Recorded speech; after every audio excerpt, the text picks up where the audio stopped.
Pragis ka. O hindi po mura yun ha. Alam mo ba itong hawak ko ngayon kabayan? Nakakatuwa lang na ibalita po sa inyo na may isang pasyente po na tuwa nagdala nito. Dahil nga, ito ang kalagayan ng pasyente ha. Since last year pa ito, bago ako umuwi nung February, matandaan ko tong pasyente na ito. Ang tumatak talaga sa akin kabayan, unang-una, yung hininga. Totoo. Kaya hindi ko makakalimutan ng pasyente na ito. Matagalan namin pasyente ito eh. Pangalawa, ang creatinine nitong pasyente kabayan naglalaro sa ganito. 2.8, 2.9, 3.1. 3.1 ang pinakmataas niya sa record namin. Naglalaro dyan. Nung sinabihan ko siya, okay, na uminom ka ng ganito kasi bad breath, tapos yung binabalisaw-saw. Etong damo na ito kabayan, diuretics kasi ito. May properties din siya na maganda sa hininga. At marami po ang benefits nitong damo na ito. Baka inapak-apakan mo lang ito, yan pala magpapagaling dyan sa kalusugan mo ngayon. Ano yan, sir? Pragis ka. Oh. Marahil sa marahil naapakan mo na tong damo na to. Paragis kabayan. Okay? Marami po ang health benefits ng paragis sa totoo lang. Patunay itong isang pasyente. Hindi po ako nag-request sa pasyente nino man na magdala sila dito regarding sa kanilang mga iniinom pag sinasabihan ko lang sila. Pero itong pasyente proud na proud. Napamura pa ito kabayan sa pagpapasalamat sa akin. Na ang sabi niya, nailigtas siya. Kung walang nag-advise sa kanya, nagsabi sa kanya na pwede niyang itry ito, baka mas lumala yung nararamdaman niya. Kabayan, ang creatinine ng pasyente ngayon, okay, disclaimer po ha, nasa inyo po ito kung gusto nyong gawin. Kung ayaw nyo naman, no problem. Okay?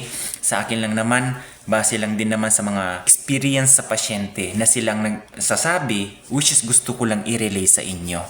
Ang creatinine ng pasyente ngayon naglalaro sa 1.1, 1.0, mga ganyan kabayan, na dating 2.9, 3.1. Mataas na po yan. Ang normal po kasi ng creatinine ng lalaki, 0.7 to 1.35 mg per dl. Sa babae, 0.6 to 1.0. O kung ikaw, 3.1 ang... Siyempre ikaw, maghahanap ka na lang ng paraan kesa naman mas mapapagastos ka ng malaki. Hindi po ako nag-ask. Never ako nag-ask sa mga pasyente na alam mo yun, gusto ko hindi.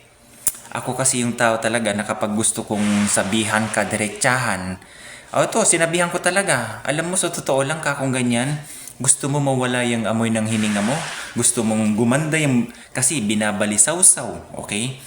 Yung pakiramdam ng pasyente kabayan, ito baka kung nararamdaman nyo. For awareness lang po ito kabayan. Ang nararamdaman lagi ng pasyente, parang nilalagnat kada gabi. Wala namang masakit sa kanya. Kaya nga yung lintik na yan na pagkakaroon ng sakit sa bato, traitor yan, silent yan kabayan. Okay? Gaya niyan, 3.1 ang kreya mo, pero walang nararamdaman, binabalisaw-saw lang, lagi. Okay? Yung parang mainit ang pag-ihi ba na gumuguhit. Yun pala, yung sa kidney niya, kasi nga 3.1 ang creatinine eh. Pero bakit walang masakit na balakang? Totoo yan. Yan ang mga experience ko dito sa mga pasyente nito. Ito ang kahalagahan din ng nagtatrabaho sa loob ng lab na lahat ng record o ng mga data ng pasyente na monitor kasi namin yan.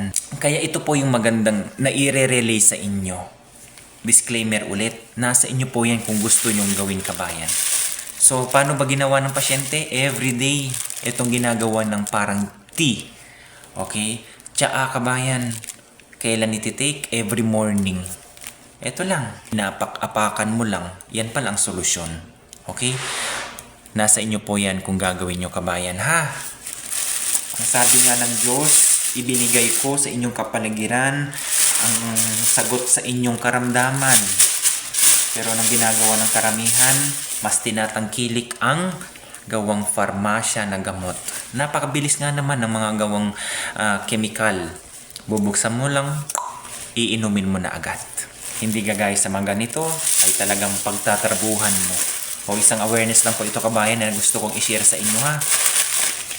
Hindi po ako nagre-request sa pasyente na dalhin mo to bilang isang patunay, hindi. Sila mismo ang nagdadala, although followers ko sila. Ang gusto nila kabayan siguro, sa point ko lang, pero hindi ko naman tinanong. Gusto nilang ganito, na isisiwalat yung mga ganito, na makakatulong sa mga kapwa nating mga Pilipino. Okay? So, kabayan, ikaw nang bahalang mag-search dyan. Ano ba ang mga benefits ng Paragis?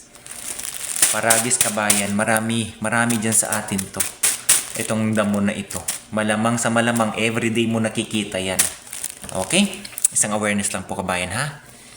Alagaan po ang kalusugan. Mahirap po magkasakit sa panahon na ito. God bless. Bye-bye.